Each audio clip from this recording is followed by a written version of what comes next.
Hey everybody, I've been asked to shoot a video about the difference between using gravel substrate versus sand substrate. And I'm having a hard time with it because I'm no expert and I don't have a ton of experience with the sand. So all I can really do is offer you my personal experiences with it, and then you can make your decision based on that. I'm not personally a huge fan of sand, and there's two reasons. One is it's a very lightweight material that gets kicked up very easily. You'll notice I have a power head in the back left in the corner there. If you look in the back, I've placed some large rocks in the back just because I need to break up the flow of the water a little bit, and you can see all of the sand is gone just from that little bit of flow of water, and of course it blows it right directly towards my filter intake. Now I've never had a problem in the tanks that I have my Sun canister filters. I've actually opened some of them up. This one in particular usually has a lot of black sand in the bottom of it when I dump it out. But my hang on the back filters have actually got grit stuck in the impeller, and on a few occasions I've had them seize up. Now it's no big deal, you just got to get in there, rinse the sand out, and they're good to go again.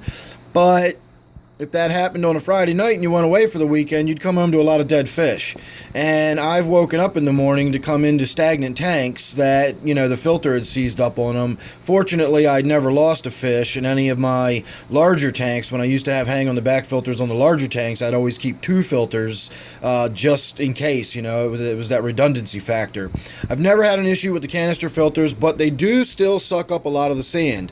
So that is my biggest issue with having a sand substrate, is the way it will get sucked up into your filters.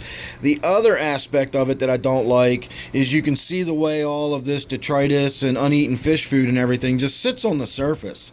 It doesn't fall down through the cracks like it does in gravel. Now you might think that's a bonus. You might like the fact that it doesn't do that. I'll grant you that just because it's out of sight doesn't mean it's out of your tank. But the same can be said for it being collected up into your filter. Just because you don't see it in your tank anymore, if it's still in your filter, it's still in there. So the long and short of it is, however much uneaten fish food is in your tank, it's still in there. Unless you're someone who's going to get in there, as soon as you see that, you get in there with your gravel vac and clean it up. And if you stay on top of cleaning your tanks constantly, then you can stay on top of keeping the bottom of your tank looking nice and clean. Otherwise, if you've got a sandy substrate like this, you're probably going to see detritus settling on the surface of it. That's just what's going to happen. Now, in a lot of cases, because of the movement of water in the tank and the circulation, it does get blown around and it does eventually get picked up by the filter. In this case, I have a loach that has burrowed himself a little hole. You can kind of see that crack down in the rocks. It reminds me of an antlion, the way it's created this little burrow in the sand. And what happens is, because of the flow of water in this tank, it actually comes flowing right through here, and this depression creates a little low spot and creates a little trap for me, and that's why I've been collecting this detritus here that you didn't used to see in this tank. So it is possible to keep a sandy tank and not have detritus and stuff collecting on the bottom. But if there is going to be detritus on the bottom, you're going to see it immediately. You've also got the issue of the gravel or the sand getting picked up by your filter. That's another concern.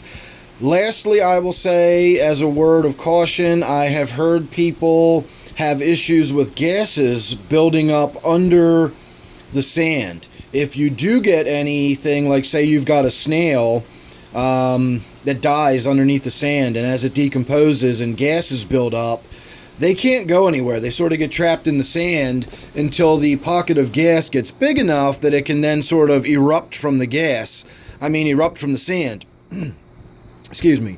And I've heard that causing issues in tanks, really throwing off CO2 levels and really shifting the pH in tanks.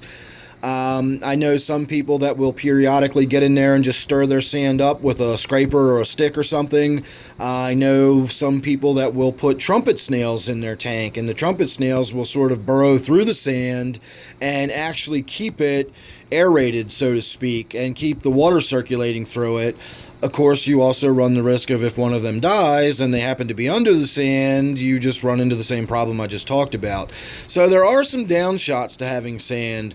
The upshots are, for me personally, I just like the way it looks. I think visually it's appealing. And there are some fish that are diggers and burrowers, and it's generally a better idea to keep them in sand. So for practical purposes, sometimes the choice may not be yours. It may be the requirements of the fish.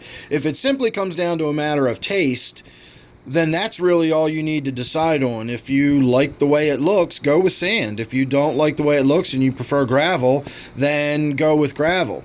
I don't know if you noticed when that gudgeon just sort of kicked up like that, if you saw the cloud of sand kick up when he did it, but that's exactly what I'm talking about. Imagine him doing that near your filter intake. A bunch of that sand would have just got sucked right up into that filter.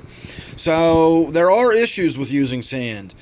Again, if you like it, if you like the way it looks, knock yourself out, but just be cautious. If you've got a hang on the back filter, you might want a second one. If you've got the canister filters, I've never had an issue with them. What I will say is I like this substrate. And we're going to have a little look at my Tenopoma down there taking a nap on the bottom for a moment.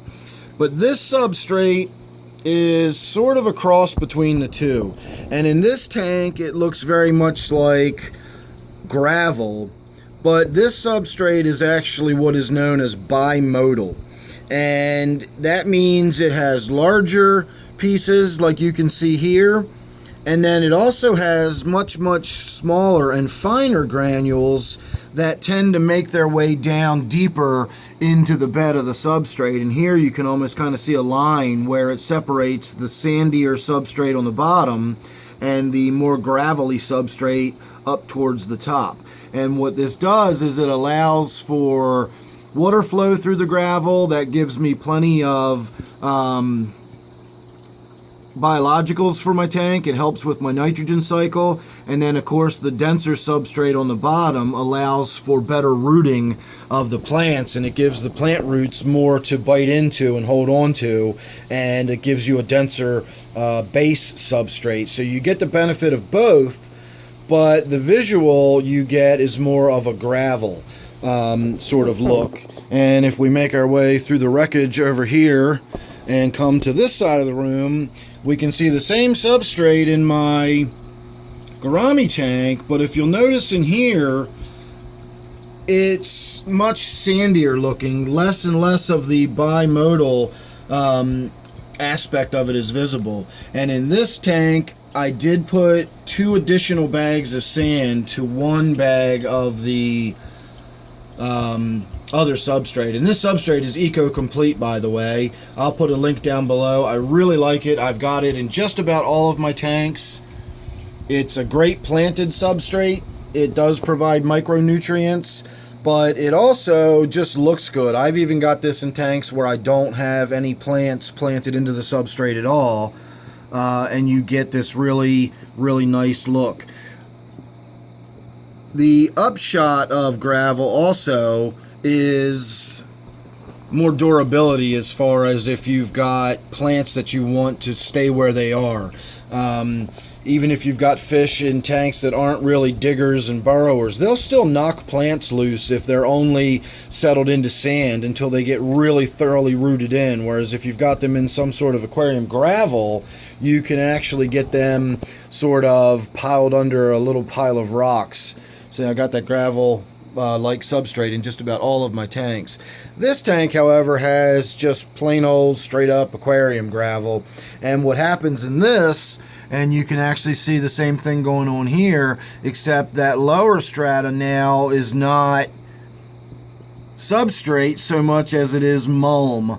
It's becoming substrate, I guess in the grand scheme of things, that's ultimately breaking down into what we can loosely call dirt or soil, but it's all the detritus and it's the fish waste and everything. I don't get in here with the gravel vac to remove that, so in this case what happens is, instead of it getting kicked up and swirled around and making its way into the filter, it works its way down into the gravel, and while it's out of sight, it's still in the tank and I never get it out of there. So I'm constantly having a very high bioload being dumped into this tank with much less effective substrate. So again, I really like that Eco Complete. I think it's a nice combination between the two. You get the best of both worlds. You don't get as many of the issues as you do with just plain old sand like I do in this tank, but you can still get a little bit of that fine sand kicked up into your filters. So even with the Eco Complete, that is something you need to be concerned about. So hopefully that was helpful. That was a little more long-winded than I intended it to be, but that's about all I can think of to share with my experiences between the differences of sand or a gravel substrate. Again, look below for a link to that Eco Complete. I really recommend it. I like the way it looks. I like the way it works with my plants, and I like the way it works with my biofiltration as well. It's really, really good stuff. So there you go. Thanks for watching. Make sure you're subscribed, and don't forget this one is my purple spotted gudgeon tank. So thanks again. I'll see you real soon in the next one.